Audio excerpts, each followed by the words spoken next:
राम सगड़ा ने तो भाई अपने राजस्थान को इतिहास आप घणो ही पढ़ लियो। राजस्थान के इतिहास की बहुत सारी थान बातें बता दी, बहुत सारा प्रश्न जी का आप पढ़ लिया। तो आज मैं थारे खातिर एक नई चीज लेके आया हूँ। भाई आपने राजस्थान की जी धरा है बा आपने जिया वीर योद्धा वीरांगना नारियां उनके लिए सबसे ज्यादा ये हम कह सकते हैं कि भाई सारा ज्यादा आपने राजस्थान की धरती जी की है वह वीरता खतर जानी चाहिए। लेकिन राजस्थान के अंदर बहुत सी इसी चीज़ा हैं कि भाई जिया मतलब अपनी पुरानी प्रेम कहानियाँ और जिया पुराना कोई मोटा मोटा युद्ध हो गया तो वह चीज़ों के ऊपर जिया कई किताबें आवे। तो आपने आज लक्ष्मी कुमारी चुंडावत की किताब है मांझल रात और ये किताब ने आप आज इनमें कहानियां पढ़ांगा। और आज की अपनी जी की पहली कहानी है वह मुम्मल की है। तो कहानी बड़ी गौर सुनियो, बहुत शानदार कहानी है।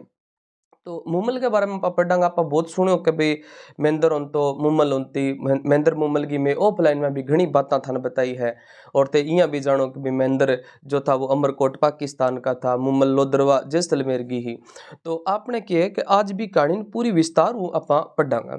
तो कहानी गौरू सुनियो कि गुजरात के हमीर जडेजा का विवाह सिंध के अमरकोट राज्य की सोडी जी से हुआ था। हमीर जडेजा जी को जी को ब्याह हो वो किंग सा गयो, सोडी जी सा गयो। एक बार वह आपके ससुराल गया और बांगो जी को साड़ो महेंद्र हम उम्र गई तो भी जी का हमीर जडेजा हा या अजय जडेजा भी कह दिया मैं भी ना। तो बांगो जी को साड़ो महेंद्र वो बांग हम उम्र गई हो, ठीक है। तो दोनों एक साथ घोड़ा चढ़ते थे, यानी कि दोनों एक साथ जी का है दोनों घोड़े पर चढ़ता, यानी इधर उधर वह आपको शिकार खेलन वगैरह जाया करता है। तो शिकार खेलते, चौपड़ पासा फेंकते, दावतें खाते, मौज करते, बड़ा मस्त जिंदगी ये जीते थे भाई। दोनों में बड़ी दोस्ती थी भाई, दोनों अच्छा मित्र होता, दोनों बहुत प्यार हो आपस में, सुबह शाम एक दूसरा दोनों मिलता रहता। अमीर ससुराल आयन काफी दिन हो गया अमीर ने। तो उसने अपने ससुराल विसल दे नाम की कोई थे, विसल दे से अर्ज की थी, ससुर जी थे जिनका नाम था विसल दे। तो उनसे कोई अर्ज की थी कि अब मुझे वापस गुजरात जाना चाहिए, अब मन पाछो जी का वो गुजरात जाना चाहिए। तो आंगा जी का ससुरो जी विसल जय जी तो बाकी क्यों कि जमाई सा अभी अभी तो आप पधारे हो, थोड़े ही दिन हुए हैं बिराजे के भाई, अभी थोड़ा ही दिन पहला थे आया हो, अभी एक तावड़ करो थे अभी ना जाओ। तो इसी बहाने मेरी बेटी को उसकी माँ के पास कुछ दिन और रहने को मिल जाएगा, भी बनो मेरी छोरी कई दिन और रह लेसी। देश से आए बहुत दिन हो गए और फिर बेटी तो पराया धन होती है, आगे पीछे उसे ससुराल जाना ही पड़ेगा। उम्र भर तो यहाँ रह नहीं सकती भाई, अठे हमेशा खातर तो रहे कौन सके, 4-6 महीना में फिर आ जाऊंगा। ससुराल तो आते जाते रहना चाहिए, वहां जमकर बैठना अच्छा नहीं होता है। अमीर ने हाथ जोड़कर अर्ज किया था भाई, अठे डेली बैठे रहना अच्छी बात है कौन। तो बाकी भी जैसी आपकी मर्जी भाई, ससुर जी क्यों जिया थाने ठीक लगे बिया कर लो। पंडित जी ने रवानगी का अच्छा मुहूर्त निकाल दिया। पंडित जी ने पूछा, पंडित मुहूर्त निकाल दिया भाई, आप थे ई तारीख ने इतना बजे निकल सको, ठीक है। दिशा शुल्क को टालते हुए पंडित जी ने रवानगी का मुहूर्त निकाला था भाई, मतलब कोई प्रॉब्लम आगे ना हुए। आपने क्यों तो के पहला सुगन लेके जानता, कोई भी जो काम करता तो सुगन लेके चलता। या फिर आज भी अपने गांव के अंदर एक सिस्टम है कि पुणाई पर कोई काम कौन करा भी, काम अपन सवाई पर करना चाहिए, या फिर घरों निकलन लग रहा तो अपन पुणाई पर नहीं सवाई पर निकलना चाहिए। तो कोई अच्छो सा मुहूर्त देख के बन के दियो कि बेटे ई दिन रवाना हो चाहिए, ठीक है। हमीर ने महेंद्र से कहा, साले जी आप भी हमारे साथ पधारो, आपको मेरे गले की सौगंध ज्यादा नहीं तो चाहे 2-4 दिन ही रुको, बिथाने में कंठा की सौगंध लाग सी, ज्यादा ना तो 2-4 दिन तो थे बेरकन पक्का ही रुकियो, लेकिन आपको मेरे साथ जो है वो चलना होगा। बहन ने भी भाई को चलने के लिए बोल दिया। महेंद्र ने सोचा बहन बहनों इतना कह रहे हैं तो गुजरात तो जाऊंगा नहीं, 2-4 मंजिल तक छोड़कर पाछो आ जाऊंगा। आगे आगे समान लदे ऊंट उनके पीछे सोडी जी का रथ जिसमें नागौरी बैल जुते हुए थे, क्या बड़े बेहतरीन अंदाज से ये जा रहे थे। उसके पीछे घोड़ा पर चढ़े हमीर के साथी और सबसे पीछे हमीर और महेंद्र बातें करते, हंसी मजाक करते अपने अपने घोड़ों पर सवार हुए काफिला रवाना दूर मंजिल तक चला गया था। लोदरवा गांव से 8-10 कोस दूर काफिला ने पड़ाव डाला। अच्छा जंगल चारों ओर हरियाली, कहीं मोर बोल रहे, कहीं हिरण चर रहे, कहीं खरगोश झाड़ियों में कूद रहे। महेंद्र ने अमीर से कहा कि कल तो मैं वापस लौटूंगा, बड़ा अच्छा जंगल है, चलो आज आखिरी शिकार कर लेते हैं। चलो बहुत बढ़िया बात है। हमीर के भाई आपके गुजरात नहीं चलने की बात तो मेरे नहीं जमी, लेकिन शिकार की बात 16 न जमगी भाई, ते पाछा अठू जाओ या मेरे सागे कौन जाओ, बात तो मेरे कौन फिट बैठी, बाकी शिकार वाली बात जी की है, बस थारी 16 आना सच्चा एकदम बढ़िया है। चलो पहले शिकार खेलते हैं, फिर आपके साथ चलने की बात करेंगे। दोनों ने हाथ में कमान लिए, तरकास में तीर डाले, घोड़े पर चढ़े और शिकार करने निकल गए थे। और दोनों शिकार करने जो है वो निकल गए थे। आगे आगे हिरण, पीछे पीछे घोड़े। आगे आगे हिरण जाए और पीछे पीछे जो घोड़ा है वो जा रहा था। हिरण अपनी जान बचाता, आटा टेढ़ा भागता, घोड़े उसके पीछे, सवारों का दिशा और फासलों की ओर ध्यान ही नहीं रहा था। न तो कोई दिशा देखी, न कोई फासलो देखियो, बोले आप खट्टे सी पहुंच गया। हिरण का पीछा करते करते एक नदी के किनारे आ पहुंचे। काक नदी अपने जैसलमेर के अंदर, उस नदी के किनारे। नदी शांत बह रही थी। हिरण जान बचाते तैरते हुए नदी के बीच में जा पहुंचा। अमीर ने कहा, बेचारे ने जल में शरण ली है, अब क्या मारना, अब कौन मारेंगे। शिकार छोड़ दोनों सवार इधर उधर देखने लगे। नदी के उस पार एक बाग लगा हुआ था जिसमें फूलों की सुगंध आ रही थी, और बाग के बीच एक ऊंची मेड़ी झरोकेदार थी। एक कोई ऊपर मेड़ी या मतलब झरोकेदार कोई मेड़ी बेटा देखने न मिली।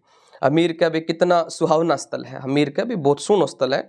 देखते ही तबीयत प्रसन्न होगी, मतलब मेरी आत्मा जी की एकदम खुश होगी। महेंद्र कहे, आपने ठीक कहा, लेकिन इस इलाके में और ऐसा स्थान सौदागर के मुँह है, और ऐसा स्थान सौदागर के मुँह है से तो अरब में ऐसे नकली स्थानों की चर्चाएं सुनी है, लेकिन अपने पड़ोस में नकली स्थान के बारे में कभी नहीं सुना है। भी नकली स्थान के बारे में सुनियो है बहुत सो इस क्षेत्र के बारे में, लेकिन आपने पड़ोस के माँ इश्यो में कभी कौन सुनो। हिरण का पीछा करते करते दोनों ही सवार पसीने में सरा बोर हो गए थे, मतलब बहुत ज्यादा वंग पसीनो आ गया। घोड़े की नाकों में उनका सांस नहीं समा रहा था। सोचा नदी पार कर बाग में जा पसीना सुखा लेंगे, घोड़े को विश्राम देंगे। दोनों ने अपने घोड़े नदी में उतारे।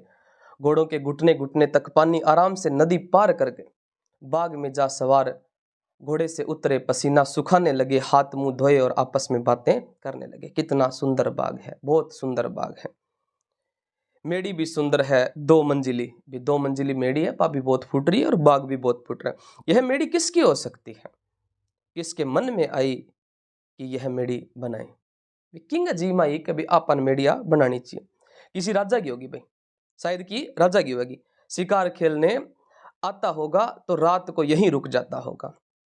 बिल्कुल सुनसान, शायद ही कोई इसमें रहता होगा। रखवाला भी गांव की तरह चला गया दिखता। नीचे आवाजें सुन मुमल ने मेड़ी की जाली में से नीचे झांका। 2 खूबसूरत जवान अपने अंग रखे खोल पसीना सुखा रहे थे। वे कपड़ा खोल रखा, पसीनो सुखाड़ ला रहा। सोना छोरा एकदम जवान। तो वे जिये बान मुमल देखा, वे नीचे बान मुमल देख लिया। बहुत तक तनी हुई मूंछे, वे मूंछे भी मतलब एकदम पूरी सिकर होड़ी, एकदम तनेड़ी मूंछे, चौड़ी छाती, मासल बुझाएं, मतलब मोटा मोटा भूकिया बाकिया मसल्स तकड़ी, मतलब मोटी मोटी मूंछा ही, चौड़ी छाती, खतरनाक आदमी। जरूर कोई अच्छे घर के राजपूत होंगे, शायद रास्ता भूल इधर आ निकले हैं। मुमल ने अपनी दासी को बुलाकर कहा, नीचे जा, नौकरों से कहे इन सरदारों के घोड़े पकड़े और शायद रास्ता भूल गए, इधर आ गए हैं, और इनके रहने का इंतजाम कर, इनकी खातिर भी अंगी खातिरदारी करो और सगे अंगो रहने को कोई इंतजाम करो। मुमल के नौकर ने हमीर और महेंद्र के घोड़े पकड़े, ठहरने का स्थल बताया, उन्हें भोजन कराया। मुमल की एक सहेली ने आकर पूछा, आप सरदारों का विराजना कहाँ है? यहाँ कैसे पधारना हुआ? भाई ऐठ किया आया है, आ तो बताओ माने। अमीर बोला कि यह तो अमरकोट के राणा विसल देव सोडा का बेटा महेंद्र है, मुझे गुजरात का हमीर जडेजा कहते हैं। मैं अपनी ससुराल अमरकोट आया, दोनों शिकार खेलते खेलते रास्ता भटक गए। तुम बताओ, तुम किसकी सहेली हो? सीधो पॉइंट पर आ गए बंदो। किसकी नौकरानी हो? हम किस सुलक्षणी के मेहमान है? भाई इससे सुलक्षणी महिला कौन है जिकी का मेहमान आ? बा बता पहला तुमने, क्या आपने कभी मुमल का नाम नहीं सुना? उसकी चर्चा नहीं सुनी? मुमल जिसकी ख्याति सारे मार्ड यानी जैसलमेर देश में फैली हुई है, जिसे सब जग प्यारी मुमल के नाम से जानते थे। मुमल के बारे में सुनी कोई? इतनी फूटरी मुमल है जी के पूरे के पूरे जैसलमेर के अंदर जी चर्चा चले, के बारे में सुने तक कौन, जिसके रूप से यह सारा देश महक रहा है। बहुत फूटरी है, जिसके गुणों का बखान यह कल कल करती काक नदी गा रही है। आज किथे नदी देखिए नहीं, आ नदी भी बिंगा गुणा का बख्यान करण लाग रही है। यह मुमल की मेड़ी है और मुमल अकेली अपनी सहेलियों के साथ यहाँ रहती है। यह कह सहेली चली गई। जिमण का थाल उठाने नाई आया था। भाई जिमण और थाल जी को भी उठाने का तरकुण आयो तो नाई आयो। बोला, सरदारों आप मुमल के बारे में क्या पूछते हो? उसके रूप और गुणों का तो कोई पार नहीं है, कोई अंत नहीं है। वह शीशे में अपना रूप देखती है तो शीशा टूट जाता है। वाह क्या खतरनाक है। मतलब इतनी फूट रही है कि जब शीशे में आपने देखा तो शीशो फूट जाए, टूट जाए। श्रृंगार करके नीचे बाग में आती है तो चांद बादलों में छिप जाता है। मतलब चांद भी शर्मा जाए, इतनी फूट रही है। मतलब कभी कितनी प्रशंसा करिए बिंग बारे में, कितनी फूट रही हो उसके बालू गई। चांद बादलों में छुप जाता है। उसकी मेड़ी की दीवारों पर कपूर और कस्तूरी का लेप किया हुआ है। कपूर और कस्तूरी को भी मेड़ी की दीवार के ऊपर लेप करेड़ो है। ओंखलियों में कस्तूरी कुटी जाती है। मन मन दूध से रोज स्नान करती है। शरीर पर चंदन का लेप करती है। मुमल तो दुनिया से अलग है, भगवान वैसी दूसरी नहीं बनाई। वैसी कोई दूसरी कौन बनाई? आपके शरीर के ऊपर चंदन को लेप करे, दूध उबा नहावे, तो फिर फूटरी में तो कोई कमी कौन। अमीर ने पूछा, मुमल की शादी हो चुकी है या कुंवारी है? बात पॉइंट पर आओ भाई। मुद्दे की बात आए कि भाई ब्याह भी कर दियो कि कुंवारी है। तो बैकग्राउंड चेक करो, वे सिंगल ही है महाराज, कोई है की कोनी है। बिल्कुल अखन कुंवारी है। रात दिन राग रंग में डूबी रहती है, लेकिन पुरुषों से बिल्कुल दूर। आदमी ऐसा कोई मोह माया को नहीं, आपकी राग रंग में डूबी रहे सारा दिन। एक से एक खूबसूरत बहादुर गुणी धनवान जवान पुरुष उससे शादी करने आए, लेकिन मुमल ने तो उनकी तरफ देखा तक नहीं। आंख उठा के कौन देखे भाई, कोई पसंद नहीं है। मुमल ने तो प्रण ले रखा है कि वह विवाह उसी से करेगी जो उसका दिल जीत लेगा, नहीं तो वह सारी उम्र कुंवारी रहेगी।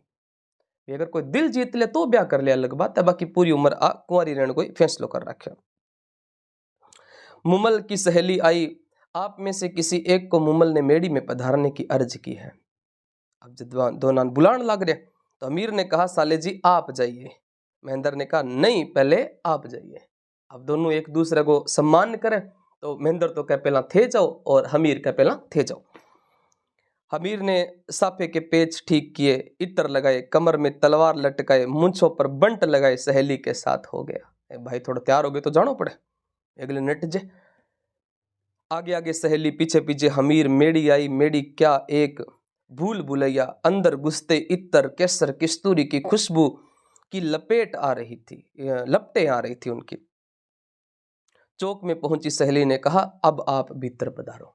अब थे माउड़ जाओ। हमीर थोड़ा आगे बढ़ा तो उसके सामने एक शेर नजर आया। वह उसका रास्ता रोके बैठा था। दाहिने ओर देखा तो एक अजगर ने उसका रास्ता रोक रखा था। हमीर ने सोचा, यह तो धोखा है, मुमल औरत नहीं कोई डाकण है। ईशा ईशा बेड़ा कर रखा है, तो मतलब आ कोई लुगाई लुगाई को नहीं, कोई डाकण है। तो हमीर जी को है वो बिन देखे भी नहीं लग्यो कि भाई आ तो कोई क्या है, डाकण है। उसका काम तो आदमियों को मेड़ी में बुलाकर उन्हें मारने का लगता है। हमीर उल्टे पांव चौक से पधार निकले। मुमल ने सहेली से पूछा, तू जिस सरदार के साथ आई वह कहाँ गया? सहेली ने कहा, मैं तो उन्हें चौक तक छोड़ गई, शायद शेर या अजगर ने देख के डर के वापस जाता रहा।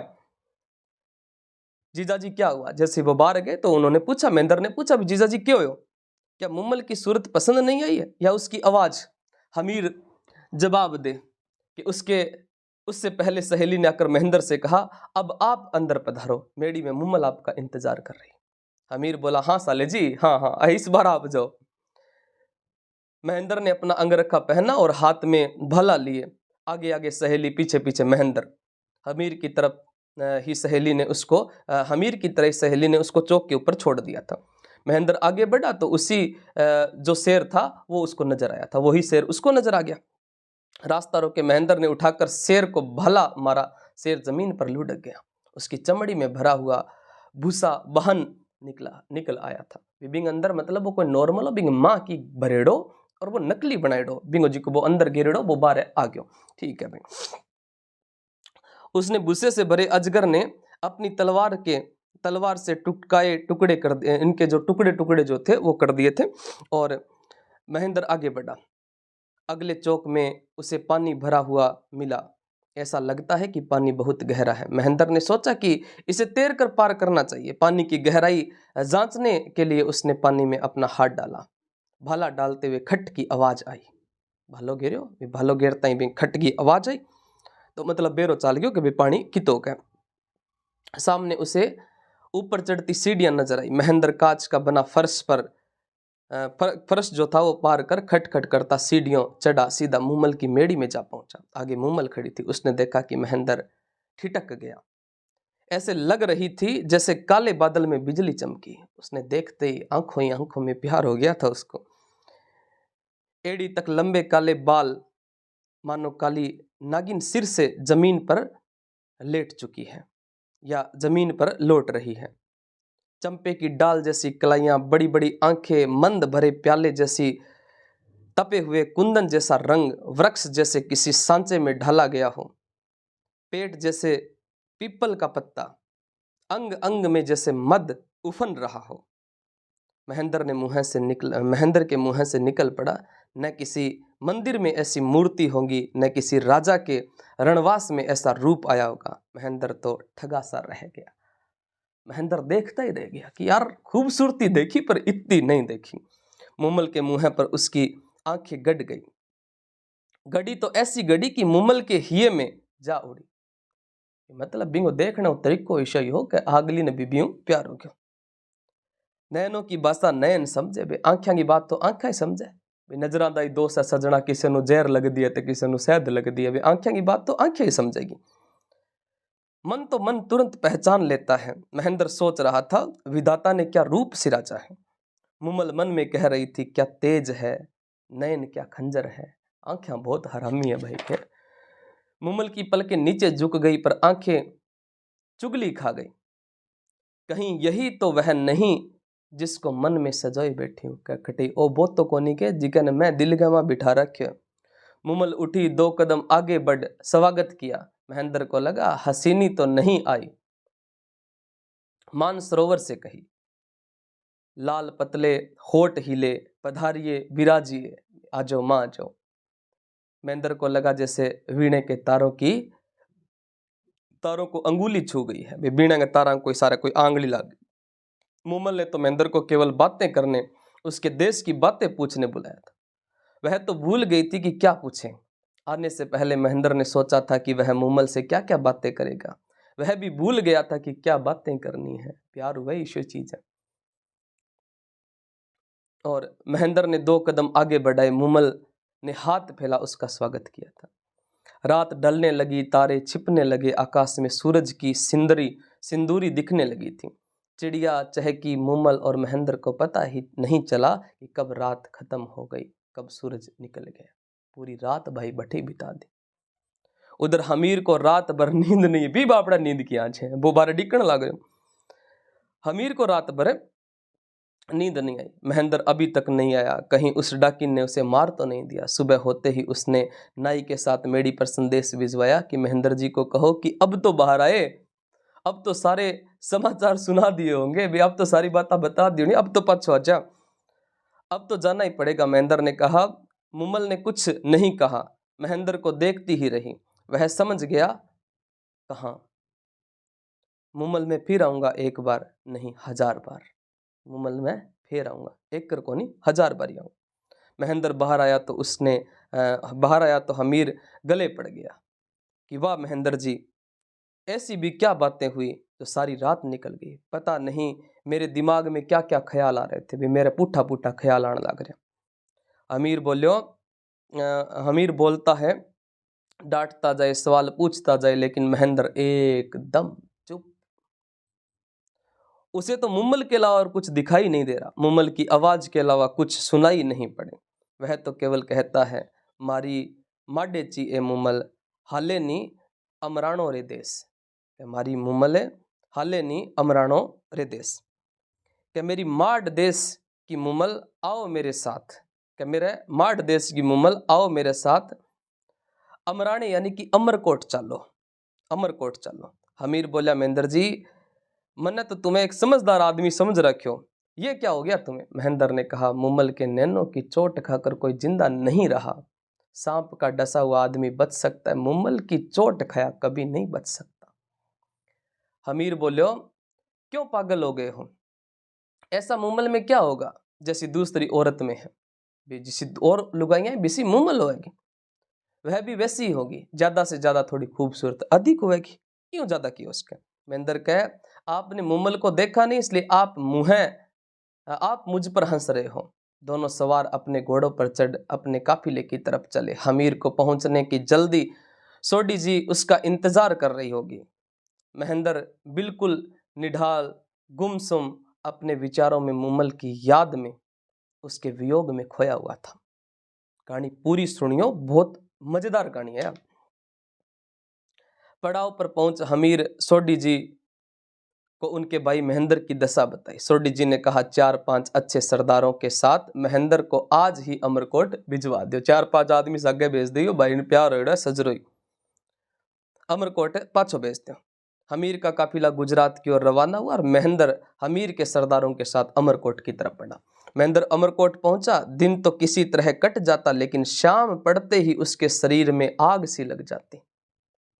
मुम्मल ही मुम्मल नजर आवे, सिर्फ और सिर्फ बिना मुम्मल ही दिखे।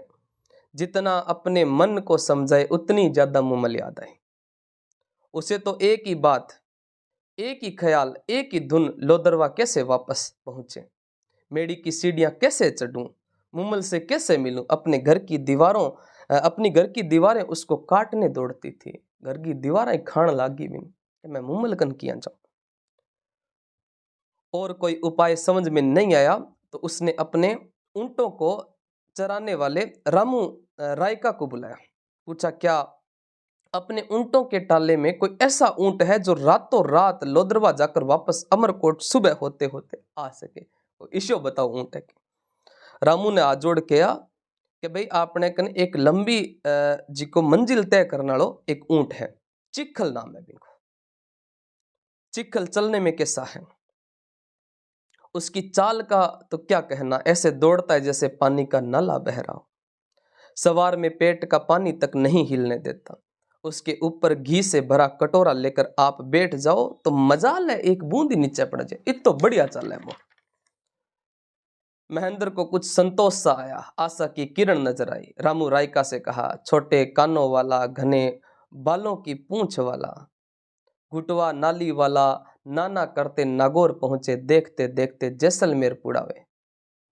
घड़ी एक रस्सी ढीली छोड़े तो दिल्ली की खबर पलक मारते ही ले आए। शाबाश। जैसे ही रामू काका इन बतायो कि भाई वो इतो जल्दी दिल्ली जाके आ जाए, इतो जल्दी नागौर पहुंच जाए, इतो जल्दी वो जैसलमेर पहुंच जाए। जी सुनो तो महेंद्र का शाबाश। तो चिखल को सवारी के लिए तैयार करके अभी लाओ। महेंद्र ने रामू रायका से कहा। रामू ने चिखल को सवारा, नाक में नई नकेल डाली, गले में कोडिया का पट्टा डाला, गोरबंद पहनाया। ऊंट का आभूषण होता है गोरबंद। कानों में चांदी की कड़ियां जो थी वो डाल दी। पलाण यानी कि जीन से पलाण हुआ एक ऊंट के ऊपर ज्यादा बैठने खातर, दो आदमी बैठने खातर पहला पलाण लगाता बिंगो पर। पूंछ बांधी, नेवरियां पहनाई पाँव में। नेवरी जी का अपने आभूषण हुआ, महिला भी रखे पग्गे माँ गल्ला जी को बा ऊंट गए पगाम पर आती। महेंद्र ने चिखल पर बैठ एड लगाई, मतलब एडी लगाई बिंगा। चिखल ने लोदरवा का रास्ता पकड़ा। ऊंट तो मानो हवा से बातें करता जा रहा था। एक पहर रात बीते चिखल ने महेंद्र को लोदरवा ला पहुंचाया। थोड़ी देर बाद में, एक पहर बाद में लोदरवा पहुंचा दियो बिन। महेंद्र मुम्मल से आ मिला, मानो ज्येष्ठ मास की जलती झुलसती धरती को पावन का पानी मिल गया। भी जेठ के महीने में धरती जी की भाई एकदम सुखी हुआ है और बिना पानी की बहुत ज्यादा आवश्यकता विशो आंगो मेल हो। महेंद्र की प्याली जैसी बड़ी बड़ी आंखों में नेह उमड़ रहा था। मुम्मल उस रस की घूंटे पी रही थी। जितना पी रही थी उतना प्यास बढ़ रही थी। चंदन के पेड़ पर लिपटी लता की भांति मुम्मल लह लहा रही थी। हृदय का नेह नयनों में झलक रहा था। महेंद्र अपने भाग्य को सराह रहा था। उठा हुआ वक्षस्थल, पतली कमर, देवालय के स्तंभ जैसी जगहें, खराद पर उतरी पिंडलियां, सुपारी जैसी एडी, ऐसी स्त्री पाना तो पुनर्जन्म ही तपस्या का फल है। कभी पहला कोई मेरे अच्छी तपस्या करेड़ी तो ही बने कोई इसी स्त्री मिल सके। ऊपर 16 कला युक्त चंद्रमा अमृत किरणें बिखेरे हुए, नीचे मुमल के अमृत भरे जो बोल महेंद्र के कानों में अमृत बरसा रहे थे। मुमल के लंबे काले केसों को सहराते महेंद्र ने पूछा कि तुम्हारी वन जीवों से कब की जान पहचाने। इस वन्य जीव जी का बंगसा तरी कद की जान पहचाने। इन नागनियों को कब से पाला है तुमने। हिरण जैसी आंखों से मुमल ने महेंद्र की ओर देखा। आंखों में आंखें डालते महेंद्र ने पूछा, यो झांकना क्या मर्गियों ने सिखाया है। यो झांकड़ो तने कण सिखाया है। यहाँ दोनों रस के सागर में डुबकियां लगाते रहे। महेंद्र ने कोने में पड़ी सितार उठाई, मांड राग में सवर निकाले। सवारों के साथ राग की रसीली मुमल की गर्दन हिली। संदे हाथ से ताल दी गर्दन के झटकों के साथ महेंद्र की आवाज गूंजी, मारी जग मीठी है मुमल, मारी हरियाली मुमल, मारी नाजकड़ी है मुमल, हालो तो ले चालू मारे देश। बीते को तो मैं मारे देश ले चालू था। तारों की ज्योति मंद हो रही थी, घड़ियां पल में बीती जा रही थी। वे तो प्रीत की उस नगरी में बस रहे थे जहाँ की गर्म लू शीतल मंद सुहावनी हो जाती है, जहाँ के कांटों में फूलों की खुशबू आती है, पीड़ा में आनंद और हार में जीत का मजा आता है। 3 पहर रात गए महेंद्र ने चीखल पर चढ़ फिर एडी लगाई तो तारे छिपे उससे पहले वापस अमरकोट आ गया। बिदुन उगणों पहला पहला पाछो आ गया। महेंद्र के लिए तो यह रोज की दिनचर्या बन गई थी। रात पड़े रामू चीखल को सजाकर ले आए। 1 पहर रात गए महेंद्र लोदरवा पहुंचे मुमल की मेड़ी में रहता। 3 पहर गए वह लोदरवा छोड़ता और मुँह अंधेरे वापस घर आ जातो। मुँह अंधेरे सी वापस पाछो घरे आ जातो। महेंद्र विवाहित था। महेंद्र ब्यायडो और बिंगा 7 रानियां ही, 7 उसकी पत्नियां थी। लोदरवा से लौटते ही महेंद्र अपनी सबसे छोटी बहू की मेड़ी में आकर सो जाता। उसकी बाकी 6 पत्नियां छोटी बहू से बहुत ईर्ष्या करती। महेंद्र से मिले उन सबको 7 महीने हो गए थे। बाकी मिली ने 7 महीना हो गया। एक दिन अन्य पत्नियों ने अपनी सास से जाकर छोटी बहू की शिकायत की। वह तो 6 बहुएं बैठी आपके बेटे का इंतजार करती है। 7 महीनों से वह हमारे एक की भी मेड़ी में नहीं आया है। हर रात वह छोटी बहू के यहाँ बिताते। यह कौन सा न्याय है। बोली रानियां वह तो ब्यादी बोली हुए। सास ने छोटी बहन बुला के समझाई, बेटा यह तुम क्या कर रही हो। दूसरी बहुएं भी तो महेंद्र शादी करके लाया है और वह भी तुमसे पहले भी तेरू पहला बन ब्याह करके लिया। उनके पास भी तुम जैसे तुम मेरे बेटे को जाने दिया करो। उनका भी तो उस पर हक है। छोटी बहू अपनी सास के पैरों को हाथ लगाए बोली, आपके पैरों की सौगंध, आपका बेटा पिछली पहर मेड़ी पर आता है और बिना कुछ कहे सो जाता है। मेरे साथ तो बोले तक को नहीं। फिर दोपहर को उठता है। मेरे से तो पिछले 7 महीनों में उन्होंने एक बार भी बात नहीं की है। मेरे साथ तो 7 महीना एक करी कौन बोले से। कहाँ जाते हैं, कब जाते हैं, कैसे जाते हैं, मुझे कुछ मालूम नहीं है। महेंद्र की माँ गए सको हुए। उसने अपने पति विसल देव जी को सारी बात बताई। चालाक चतुर, कहाँ छोटी बहू से पूछो। जब महेंद्र आता है तो उसमें कुछ खास बात नजर आती है कि वो थोड़ा तेज हो, चालाक हो, बड़े के पाछू आज की खास बात नजर आ गई। महेंद्र जब रात को आता है तो उसके बाल कुछ गीले नजर आते हैं और बालों में से पानी टपकता है। बालों के नीचे कटोरा रख देना, टपकता हुआ पानी उसमें गिरता है। फिर उसे कटोरा दिखाना विसलदेव ने कहा। फिर वो कटोरा दिखाई विसलदेव के। दूसरे दिन कटोरा विसलदेव के सामने लाया गया। विसलदेव ने पानी देखा, फिर उसे चखा। जब पानी तो काक नदी का है। उन्होंने पानी चखा तो पानी चाखता ही बता दियो आदमी तेज हो। कभी ओ पानी तो काक नदी का। जरूर महेंद्र मुमल की मेड़ी जाता है। बेरो चाल गयो पक्को मुमल की मेड़ी जाओ। 7 बहुओं के तो जैसे आग लग गई। क्या हम सब एक तरफ और मुमल हमसे बढ़कर। सबों ने मिलकर सलाह की पता लगाया जाए कि महेंद्र कैसे लोदरवा पहुंचता है, फिर आगे की सोचेंगे। फिर रिश्तेदारों को रात भर जगे रखकर इस बात का पता लगाने को कहा। रात पड़ी तो रामू चिखल को लेकर आया। महेंद्र सवार होकर रवाना हो गए। सातों बहुए ने कहा, चिखल के पैर तोड़ दो, उसे मरवा दो, न चिखल रहेगा न महेंद्र रातों रात लोदरवा पहुंचेगा, ना बांस रसी न बांसुरी। चिखल ने मार दो। सातों बहुओं ने चिखल के पैर तोड़वा दिए। रात पड़े जब रामू और चिखल ऊंट नहीं आया तो महेंद्र रामू के घर गया, उसे आवाज लगाई। रामू की स्त्री ने कहा, वह तो बिस्तर पर पड़ा है। क्यों, क्या हुआ? विशो के होगा बिस्तर पर किया पड़े? उसकी बहुओं ने उसे आपकी सेवा करने का इनाम दिया है, थारी पत्नी जी की है, थारी सेवा करने को बने इनाम दे दिया। रिश्तेदार चिखल के पेड़ तोड़ रहे हैं। उन्होंने उसे बचाने की कोशिश की तो उनके भी पसलियां तोड़ दी। बड़ बचाने की कोशिश करी, बिंगा भी गोडा तोड़ दिया। महेंद्र को गुस्सा तो बहुत आया, बोला, गजब हो गया, खैर रामू का इलाज कराओ, सारा खर्चा मैं दूंगा। अरे रामू, क्या चिखल की बराबरी कोई दूसरा ऊंट नहीं कर सकता? अजय भी भाई के मन में पड़ी। रामू ने कहा, मैं तो सही, लेकिन चिखल जितना सुलझा हुआ नहीं है तो सूर्य आपने कर, लेकिन बित तो सुलझड़ कौन। लाल रंग की टोरडी, यानी एक टोरडी है ऊंट की जी की बच्ची है, वह सबसे अलग, टोले में देखते ही पहचान जाओगे। ध्यान रखना, अपना चाबुक ऊंचा मत उठाना। चाबुक है कोड़ो, वो ना उठाई ऊंचो। एक बार चमक गई ना, फिर काबू में आना मुश्किल है। एक कर चिमकी नहीं, फिर काबू को नहीं आसी। जिधर उसका मुंह होगा उसी और भाग पड़ेगी।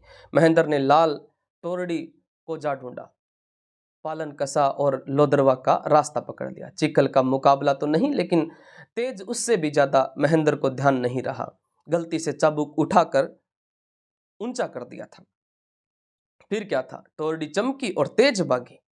अंधेरी रात में छिटपुट छींटे गिर रहे थे। रास्ता साफ दिखाई नहीं दे रहा था। थोड़ी देर में महेंद्र को एक झोंपड़ी में दिया जलता नजर आया। उसने सोचा कि रास्ते में तो कोई झोंपड़ी है ही नहीं, जरूर रास्ता भटक गए हैं, भूल गए। मुश्किल से टोरडी को काबू कर महेंद्र झोंपड़ी के पास आया, आवाज लगाई, राहगीर हूं, रास्ता भूल गया हूं। कौन सा गांव है भाई? भाई ये गांव बाड़मेर है। बाड़मेर पहुंच गया, रास्ता भूल गए, कोई बात नहीं, रात यहीं बिता लो। बाड़मेर का पानी भले ही खारा हो, आदमियों के दिल तो मिठे हैं। झोंपड़ी से आवाज आई। महेंद्र को तो लोदरवा पहुंचने की जल्दी से। झट से टोरडी को घुमाया, सामने दो रास्ते जा रहे थे। सोचा सीधे हाथ का रास्ता लोदरवा जाएगा। लाल टोरडी को उसी रास्ते डाल दिया। फिर देर बाद दूसरा गांव आया। गांव के कुछ लोग बाहर बैठे चिलम पी रहे थे। चिलम जानो? हाँ चिलम पीने ला रहा। टोरडी रोक महेंद्र ने लोगों से गांव का नाम पूछा। गांव का नाम पुगल है। बिलोच के पठान कभी कभी गांव को लूटने आ जाते हैं, इसलिए इतनी रात पड़े हम लोग बाहर रहे हैं। ये कई पठान लोग हैं जिनका मतलब लूटन वगैरह आ जाए तो करके मैं रात ने बाहर बैठे।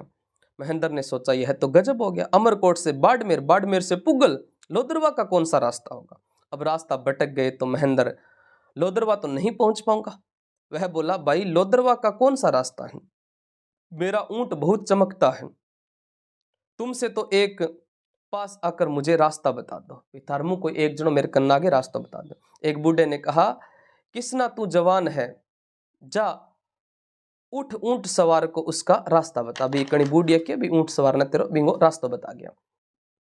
किसान उठकर महेंद्र के पास आया, हाथ ऊंचा कर रास्ता बताने लगा तो महेंद्र ने उसे खींच अपनी टोरडी पर बैठा रवाना हुआ।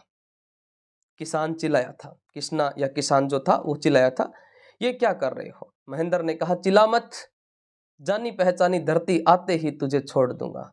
अब मुझे लोदरवा का रास्ता बताता चल। बीबी ने सगी ले लिया, बोल तू ही बताओगे रास्ता। किसना रास्ता बताता हुआ महेंद्र टोरडी को भगाता हुआ लोदरवा की जानी पहचानी धरती पर पहुंचते ही महेंद्र ने किसना को टोरडी से उतार दिया। अब तुम तेरे पाछो जा। मुमल की मेड़ी में दिया जल रहा था। तीसर पहर ढल चुका था। महेंद्र का इंतजार करते करते मुमल की आंखें लग गई थी। मेड़ी में मुमल की बहन सुमल आई हुई थी। सहेलियों के साथ देर रात तक सुमल ने खेल खेले थे और खेल में वह पुरुष बनी थी। उसने पुरुष के कपड़े पहन रखे थे। उन्हीं कपड़ों में मुमल से बात करती करती सुमल भी मुमल के साथ उसी पलंग पर सो गई। महेंद्र मुमल की मेड़ी की सीढ़ियां जो थी वो चढ़ जल्दी जल्दी उसके पलंग के पास आया। पलंग को देखते ही महेंद्र को जैसे 1000 बिच्छुओं ने एक साथ काट लिया हो। बन देखो हटे कोई आदमी है। मुमल दूसरे पुरुष के साथ सो रही है। जिस मुमल के लिए मैं अपने प्राण देता हूँ, वह मुमल ऐसी निकली जिस मुमल के लिए मैं कोसों से भटकता आया हूँ। वह किसी दूसरे पुरुष के साथ में सो रही है, ऐसी औरत को धिक्कार है। मुमल को कोसता है महेंद्र। महेंद्र जिन पाँव से आया था उन्हीं पाँव से वापस अमरकोट रवाना हो जाता है। सुबह मुमल की आंखें खुली। महेंद्र के हाथ से गिरा चाबुक उसे दिखाई दिया। महेंद्र आया तो था, लेकिन है कहाँ? उसने महेंद्र को आवाज लगाई, कोई जवाब नहीं। इधर उधर देखा, कहीं पता नहीं। जाली में से नीचे देखा, ऊंट के पैरों के निशान तो साफ नजर आ रहे। क्या बात हुई? वह आया पर रुका क्यों नहीं? कहीं नाराज तो नहीं हो गया? लेकिन नाराजगी का कुछ सबब तो हो भी, कोई कारण तो होना चाहिए भी। नाराज होयो के बचाऊंगा? क्या बात हुई? वह आया पर रुका क्यों नहीं? कहीं नाराज तो नहीं हो गया? लेकिन नाराजगी का कोई सबब तो हो। नाराज था तो मुझे जगाकर पूछ लेता। तरह तरह के ख्याल जो थे वो उसके दिमाग में आ रहे थे। रात पड़ी, दूसरे पहर का समय हुआ। श्रृंगार कर मुमल मेड़ी की छत पर चढ़ महेंद्र का इंतजार करने लगी। चांद अमृत बरस रहा था। छत पर बैठी मुमल की अंगुलियां सितार के तारों पर थिरक रही थी। असल हेताड़ू घर आ बे, अब तो घरे आ जाओ। कि स्वर लहरी काक नदी की लहरों पर थिरक रही थी, दूर फैले मैदान में गूंज रही थी। पर असल हेताड़ू यानी सच्चा प्रेमी नहीं आया। असल हेताड़ू का मतलब सच्चा प्रेमी नहीं आया था, की आवाज नहीं आई थी। 1 दिन, 2 दिन, 3 दिन, 20 दिन नहीं आया। मुमल असल हेताड़ू यानी कि सच्चे प्रेमी को आवाज देती थकर पड़ जाती थी। मिस्री के कुंजा जैसे मीठे महेंद्र कहाँ हो तुम? मिस्री के कुंजा जैसे मीठे महेंद्र तुम कहाँ हो? अब सितार के तार गाते नहीं रोते थे। थारी मुमल रानी रे उदास, मुमल रो बुलाओ रे। थारी मुमल रानी उदास हो रही है, थाने मुमल बुलाण ला रही है। असल है ताड़ू मारे घर आओ, थारे बिन धरती धुंधली लागे। मन सच्चे प्रेमी तुम घरे आओ, थारे बिना धरती जी की है माना धुंधली लागण लाग रही।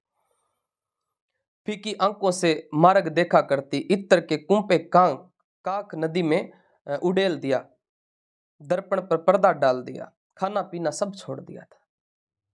भी जिको शीशो बा देखती बिंग ऊपर पर्दो घेर दियो, खानो पीनो रोटी पानी सो की छोड़ दियो। तो सिर में तेल डाले महीने हो गए थे।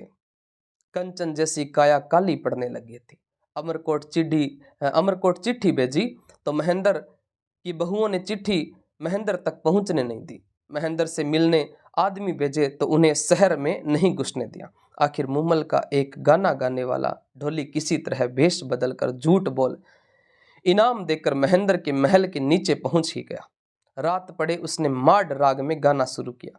तुम्हारे बिना सोडा राणा यह धरती धुंधली, थारे बिना सोडा राजा जी आ धरती धुंधली। तेरी मुमल रानी उदास, तेरी रानी बहुत उदास हो रही। मुमल के बुलावे पर असल प्रियतम महेंद्र अब तो घर आओ। असली प्रेमी महेंद्र मुमल बुलाण लारी, अब तो पा छोड़ जा। महेंद्र का दिल नहीं पसीजा। उसे तो मुमल के पलंग पर सोया दूसरा पुरुष ही नजर आया। ढोली को नौकर के साथ कहला भेज दिया कि मुमल से कह दो कि मैं रूप का लोभी जरूर हूं, लेकिन वासना का कीड़ा नहीं है मेरे अंदर। मैंने अपनी आंखों से उस रात उसका चरित्र देख लिया है, जिसके साथ उसकी घनिष्ठता है। अब वह उसी के साथ रहे, मेरा अब उसके साथ कोई संबंध नहीं है। ढोली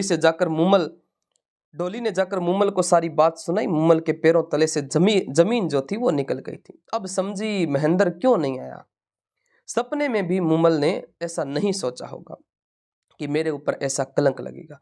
मुमल रथ में बैठ अमरकोट पहुंची। महेंद्र को समाचार भेजा, एक बार मिल लो, मेरी बात सुन लो, आपके दिल का बहम निकल जाएगा। भी लास्ट गया तो यही हुआ भी, अगर इसी कोई परिस्थिति हो जाए तो बापड़ी छोरी कह एक रेकर मिल तो सुरी, बात तो कर बिंग बाद में जिको तेरे मन को बेम है वो निकट जासी। कलकीनी नहीं हूं मैं, आपके सिवाय मेरा किसी और के साथ में किसी भी प्रकार का कोई संबंध नहीं है। ये पुराने टाइम की बात है, आज के साथ इन बातों को कंपैरिजन मत करना। महेंद्र ने सोचा शायद मुमल पवित्र है, मुझे गलतफहमी हो गई। महेंद्र को कहलाया, तुझ में बहुत यानी कि तुमसे मिलने सुबह आऊंगा। मुमल को आशा बदी। महेंद्र ने सोचा देखे मुमल मुझसे कितना प्यार करती है। सुबह उसने अपने नौकर को सिखाकर मुमल के डेरे भेजा।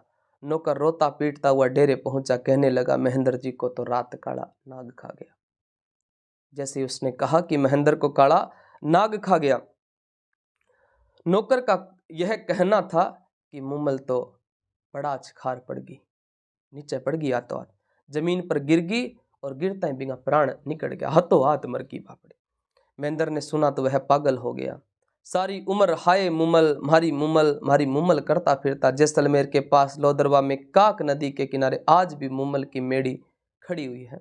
मुमल महेंद्र के प्यार और बलिदान को दास्तान सुनाती है। धन्यवाद सभी का एक कहानी सुनने खातर। और अगली आप कहानी जी की है वह अपनी भारमलिन लेके आवांगा। तो आपने जितनी भी राजस्थानी प्रेम कहानियां हैं तो वह कहानी मैं थाने सारी सुनाऊंगा। धन्यवाद।